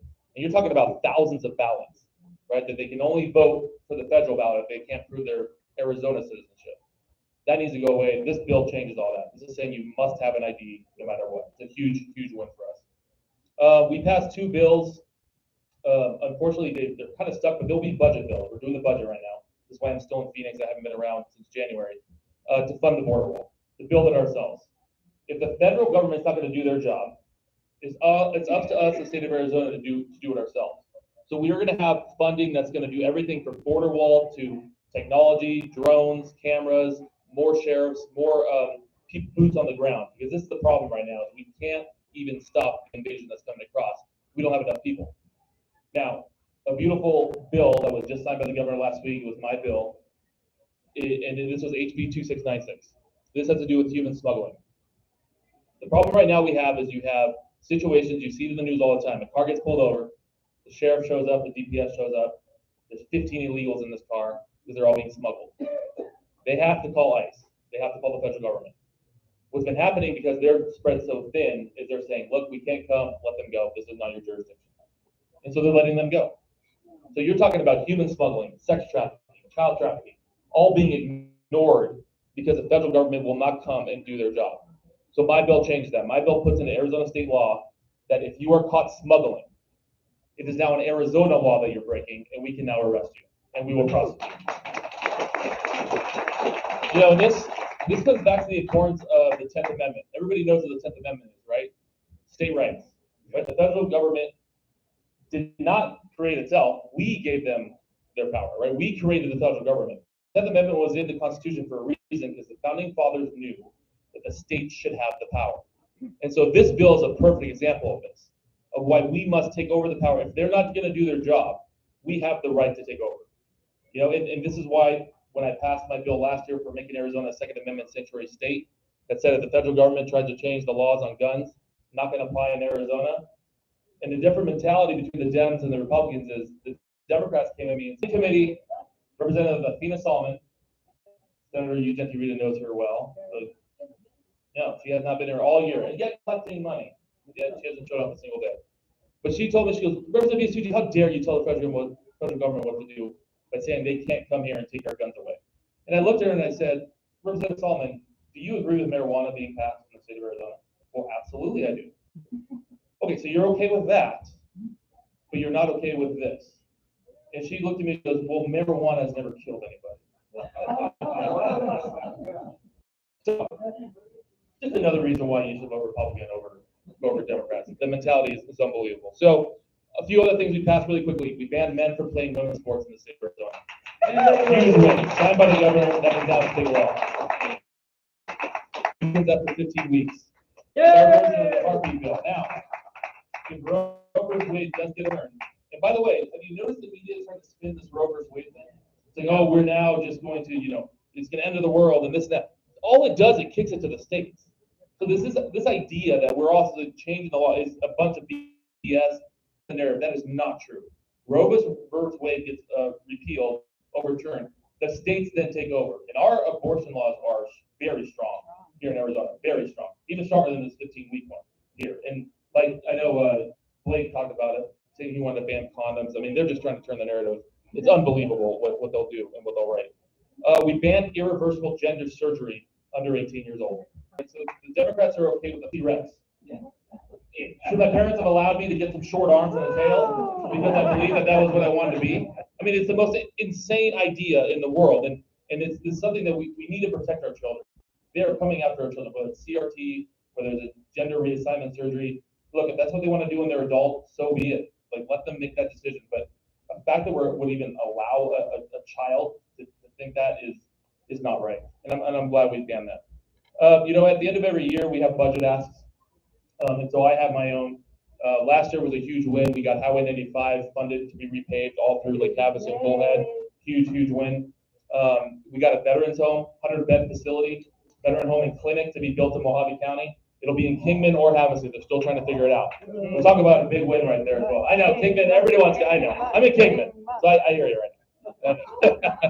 But that one is approved, and so the money's there where the federal government takes 30 years to figure things out. So it'll be a slow process, but we're pushing that still. But this year, I talked to Gina yesterday. The budget's moving along. We're taking a little longer than normal, but I moved to move the repaving of I-40 and Beale to be pushed up an extra year, to push it up earlier to start this year, to get that interchange fixed. That is a absolute hot mess on that road. And the funding's there to do it, but it won't start till 2024. I said, no, we need to start it now. So that's in the budget this year, my ask. Let's move that up. Let's get that going. We want to expand ESA vouchers to every child. Doesn't matter what school you go to, your homeschool, your private, your charter. Funding should follow the child. It shouldn't follow the school, period. And so that hopefully will be in the budget this year as well. Water issues. We talked about water issues quite a bit here. You know, water is a big problem for us right now. We need to take this seriously. I know we have a lot of people. Gina's been fighting hard. Sunny. The great state of Maricopa has been trying to take our water every single session. And they came to us again this year. We said, we're going to take your groundwater in La Paz County. We're going to take your Colorado River water. We're going to take more of it. Gina, Sunny, and I have stuck together, and we said, you touch that water, we're off the budget, and we're walking. You're not going to touch our Colorado River. You're not going to touch our groundwater. We need to preserve our water. And Bill mentioned the Mississippi option. We have a lot of options on the table. We are putting $1 billion towards water itself to figure out what we need to do. The Mississippi is an option because they have been contacting us, actually. The states along the Mississippi said, look, we flood every single year. We're spending millions of dollars on just trying to stop the flooding and the damages. Why don't you take our water? We will help you do that. So this is the idea. You have to work with other states to make this happen. Now, people will come and say, that's crazy. You're going to pump water from the Mississippi all the way here. Okay, we do that already with oil and natural gas and all these other things. So this idea that it's too difficult is garbage. We can do it. We can figure it out, and we can make it happen, and we can make it a compact, an interstate compact to make that work. Another option is the desal plant. Now, we talked about this earlier. California takes a lot of our water. Now, this was agreed upon a long time ago, hundreds of years ago. The river water, the Colorado River, a lot of people get their hands in there, right? The straws are in there from Arizona, Nevada, California. The river is done, gone, right? You want help with that? You're not taking water anymore. California, if you want us to help you build a reclamation plant, which you can reclaim the water, a lot of the water goes into the ocean in a lot of areas, which is ridiculous to think about. But you want help? Great. You're now done with Colorado River water.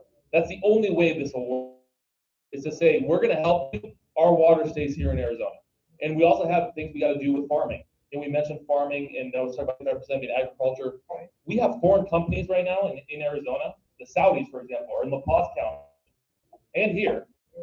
They're taking our water for free. They're growing alfalfa, shipping it to Saudi Arabia. Their horses. It's unbelievable. Something needs to change, because they're using us for our land and our resources, and it's wrong. Before we leave, because we need to save our water. That's our number one goal. It's going to happen this year. Finally, I just want to leave with one more thing. You know, I mentioned I'm running for office, and you know, I think it's important that you elect people who are actually doing their job, right? Not somebody's going to get there to take a paycheck. I think I've proved myself extremely well over the last 3 years that I've been, and I think I deserve your support. You know, I've been endorsed by Congressman Kosar, Sheriff Schuster, Senator Borelli, Supervisor Lingenfelter, and I mean, I've had the support because I've done the job that they asked me to do. I'm doing the job that you elected me to do. Get up there and fight for rural Arizona. I'm asking you all to please remember that this election cycle when I run for election. And when you elect that new person to be my seatmate, choose a seatmate. We need someone who's going to be a teammate, right? That's going to work with myself and Sonny, because if you have an issue, which we've had in the past, where you have people that are fighting against each other in this position, nothing gets done. We have got so much done in the last 4 years for our district. It's because we work together as a team. So I'm asking you guys, when you vet these candidates, there's a lot of great ones in there. This is why I'm not endorsing anybody, because I will work with anybody. But make sure you realize that the person that needs to be in that seat needs to deserve it. They need to be a team player, and they need to show up and do their job, right? So that's what I need to ask you guys to do. But do not forget me. I'm Leo Biasucci. I have my campaign cards out here. I would love for you to grab one on the way out. But thank you guys so much. God bless you. Thank you. I appreciate you all. Thank you. What did you do to the investigation on the stolen 2020 election? Sure. The question was, what did I do in the 2020 election investigation? I was actually on both panels for the audit. So you had the Senate do their audit. Representative Fincham put together a panel for Maricopa County in November after the election, and we had another one in Pima County for the election. So I was on that panel to get all the testimony in from everybody saying, okay, what did we find? What's going on? And then what we found was all these anomalies, right? You had thousands of ballots got approved without signatures. You had situations where ballot boxes weren't verified. So our job is this. We get the evidence, which we did, and I was part of that, and we turn it over to the AG's office. That's what we can do legislatively, right? We can give our information to the AG and hope he pushes it. But then the key is, what did we do in the legislature, right? What was my job? And I was behind and voted for changing laws to make our voting more secure. The first one is the voter ID. I was a co-sponsor on that bill. I voted for that bill, and we got. Another one was for Pebble, which is for the voting for at home. We have a bill that just says, look, if you haven't voted in 4 elections, we're going to send you a notice and say, hey, are you still alive? Are you there? Do you live there? What's going on? If you don't return it, we remove you from the early voting list. You're not removed from voting, right? They try to say we're ruining the voting. I'm like, no. We're just making sure that the right people live there. Because if I had multiple stories from people say, I got 6 ballots in the mail, there's only me that lived here. Why is it? These people are. We need to clean up our voter rolls. We also have a law that cleans up all the dead voters off the list from now on. I mean, these are all little things. Listen, in my opinion, last few years with our voting, we didn't verify signatures. All these things that we have to fix, and we did at the legislature. So I co-sponsored every single of those bills. I was on the election integrity those hearings, and I think we need to. The most important thing we have to remember that do not give up, right? They have this idea that they want you to believe that your vote doesn't matter, your vote doesn't count. That's the left doing their job with their messaging, and you believe that. Do not believe that. All right, we need to get out and vote. We need to get out there and make sure that we win this next election. This is a huge election coming up. Okay, will the voter deposit boxes set out during the upcoming election, or will all ballots remain within the postal channel in both directions? Who's watched 2000 Mules? Anybody watched that yet? Okay, so this is what I'm going to do. I'm going to post this on my page, 2000 Mules. I want you to watch this movie. Because what it does is it actually has geo-tracking. This company came in and they were following the cell phones. This is the reason I know about geo-tracking is they use it for human trafficking. So what they do is they can follow your phone. This is kind of scary stuff, but they can follow your phone and track everywhere you went. Everywhere. Because your phone's always pinging somewhere. So they catch human traffickers this way because they can find them and from LAX all the way to Miami, they ping all the way through and they did the same thing with their voting. They found people all across all these different states, Georgia, Arizona, Michigan. They tracked their phones and they found people that went to 10 different drop boxes on election day. And you had thousands of these people doing that. They're labeling them as mules. And so these are people who went through all these drop boxes and they have them on camera as well, because some of these drop boxes had cameras that they're supposed to have. And they filmed them with stacks of ballots, stuffing them in, taking pictures of themselves, putting it in the ballot. Something's going on, right? So this is why it's important that we pass legislation this year, and we're working on it now, to say that no more of these random drop boxes. They need to be in a secure facility. There has to be a camera, because even this last election cycle, a bunch of these cameras were shut off. They were supposed to be on, right? I mean, and the thing is, there's got to be consequences. I'm sick and tired of saying, we found this, we found that, we found this, and nothing ever gets done. We have to make sure that we have some teeth behind these bills to make sure, look, if you're a mule and you just dropped off 1,000 ballots that are not even yours, that's illegal. You need to be held accountable, period. Amen. Yeah. Has the state paid off the state building mortgages? Yeah, no, so we paid off our debt at the state level. That's absolutely correct, we did. So when 2008 happened, we were in a huge recession, and the government, in their infinite wisdom, decided to sell off all their buildings and pay mortgages on their own buildings, which just shows you how they're not very fiscally responsible. Thankfully, we said enough's enough. We got all this money, let's pay it off. So we've been doing that the last year. So we've bought back all those buildings, paying in full. It's been a huge win. Fantastic. Yeah. Okay, and what would the Arizona law be on abortion if Roe v. Wade is overturned? So we have a bunch of the books now. We have our version of the heartbeat bill, right, saying that nothing after 15 weeks you cannot have an abortion. And we passed another one about if your child has Down syndrome, you just can't. Doesn't mean you just kill your child. I mean, these things are in the books now, so it would actually be along the lines of a heartbeat bill. At what point does the baby have the heartbeat? At that point, you cannot get an abortion in the state of Arizona. That's right. That's right. Okay. Is that it? That's it. Easy peasy. Oh, one more. What's the flat tax percent gonna be? 2.5. So right now you have 4 brackets that are for income taxes. The lowest, I believe, is 2.87 or 7.8, around there is the lowest. It goes up to 4 or 5%. So now they'll all collapse into one, 2.5%, regardless of your income. Doesn't matter what it is. It's gonna be 2.5. That's the fairest way to do this. I mean, it should always be that way, or 0, obviously, but 2.5. Right off. Paid wanted he wanted 9% flat tax. Who did? Herman paid. Oh, wow. Before he passed, right? Well, really quickly, before I leave, I need to tell you about this really fast. So I know we're running late. Yeah, go ahead. Really quick. So on the ballot this year, we just got word of this, of what the Democrats are going to have on the ballot.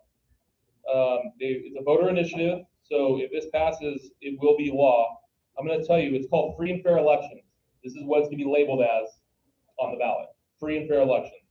And in this ballot measure, which you can have anything you want in a ballot measure, you need 1-day residency to vote in Arizona. 1-day residency. I know. Automatic voter registration if you're on access. Anybody who gets a driver's license automatically registered to vote. Ballot harvesting is legal. They have, they're going to raise the income tax another 4.9%. This is all in the same bill, all in the same bill. So this will get rid of our 2.5% flat tax. They have vote by phone. Would be an option. Yeah. You cannot, if you're a signature collector and you've done something illegal, you cannot be sued or taken to court. So this is really what they try to do at the federal level. You guys remember when they tried to pass at the federal level and it died? They literally now just moved it to the states. So this is going to be on the ballot. This is why I told you it's so important to get out the vote, because you're gonna have this on the ballot. You're gonna have CRT banning on the ballot, voter ID on the ballot. These are all, I'm telling you right now, if this passes, Arizona's done as a state. It's over. Because they will have whoever they want to vote at any point. It doesn't matter if you're legal or not, one-day residency. You can register at the polling place on day of. I mean, it is absolutely, I mean, there's a whole list. I'm gonna post this on my page so you guys have it, so you can read it. We need to be aware, and we're gonna try to fight it ourselves as a legislature, but this passes, we're in trouble, guys. So I need you to please tell everybody you need to get out and vote. You need to get out and vote. And don't forget to vote for Rita. That's all. All right, guys. Okay, we've still got a couple. Really haven't had a chance to speak very much about the city council. Stephen Savage, did you want? Sean Savage, I'm sorry. Good evening, everyone. Hello. Just a little bit, I'm Sean Savage. I grew up here in Kingman. I have background in marketing for 25 years.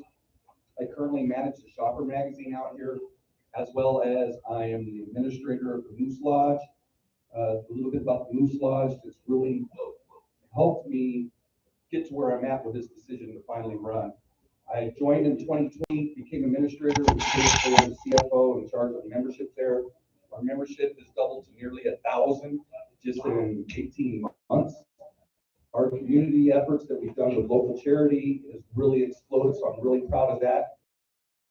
On a fun note, I grew up here. I picked pecans with Travis Lingenfelter for his grandfather on his pecan farm.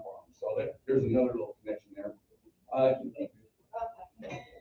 With my marketing background, I'm very good at going through statistics, demographics, catering to businesses and business needs. I feel that I represent the city and can represent the city there going forward with some choices they need to do. Growing up here, they had a few families here in town that kept the growth stagnant, very stagnant. Stockton Hill Road was 2 lanes, Northern was a dirt road.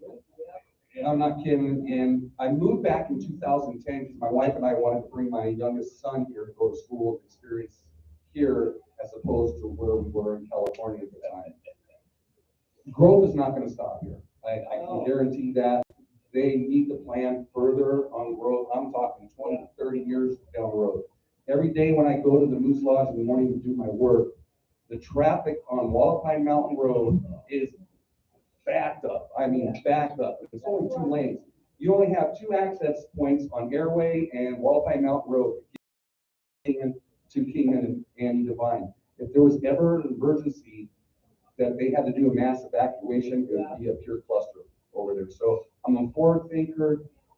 And do something about Stockton Hill too. Yes. They didn't think that right as far as the center dividers and all that stuff. And there's a lot of, I did leave some business cards out there. I have my phone number there. I have my email address for you guys. I'm open to any questions and concerns. I don't want to take a lot of your time. It has been a big night tonight, long night, had some great speakers, but I really look forward to your vote and serving the community that I grew up in. Thank you, Sean.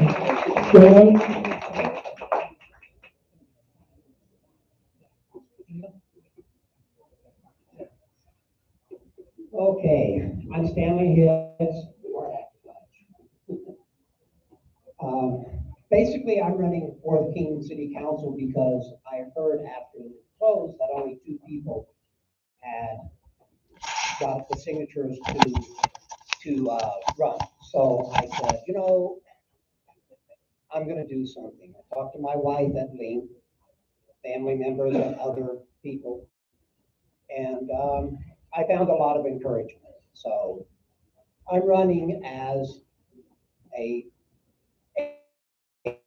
resident from Illinois. I don't have the background that some people do in Kingman, in Arizona, but I have the passion. I have the commitment. I've been working with the Republican Party, mostly on, somewhat off, since I've been here.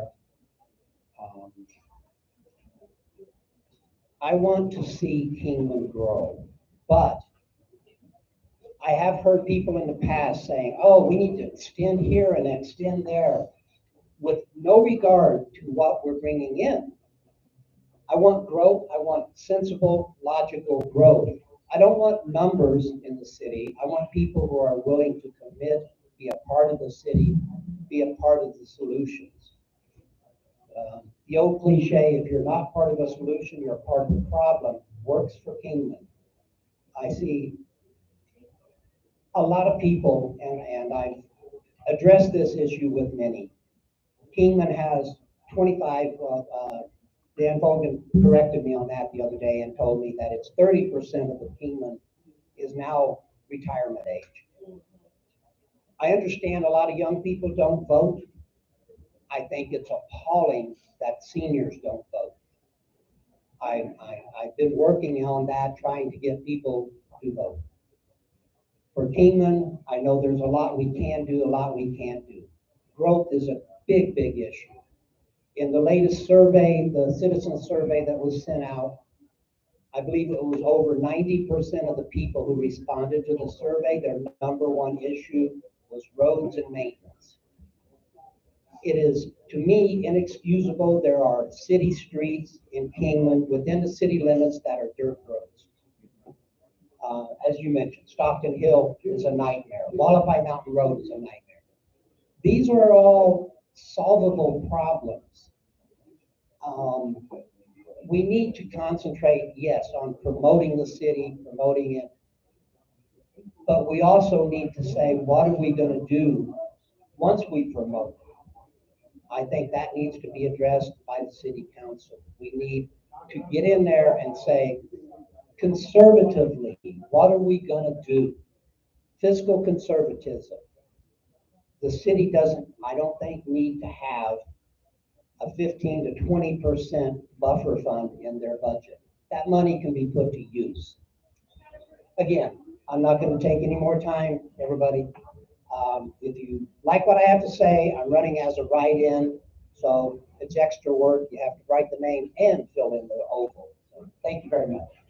Thank you. Ross, you have a. I just wanted briefly our annual picnic at Wallapai Mountain. Oh. Hi, just real briefly, we're having our 77th annual GOP picnic at Wallapai Mountain Park, as we did last year. We maintained the $30 admission fee, and any candidate that's worth his salt will be there for you to talk to privately. They will all be speaking. We will have a lot of booze, fun. All the clubs from around will be there. Just go to our district office, and Alice will be happy to give you tickets next week. So thank you very much. Thanks, Rob. Booze. But I'll bring booze. Okay, Ruth, she has a 50-50 drawing. What's the date? Well, what's the date? July 16th. What? July 16th, Saturday. Saturday, July 16th.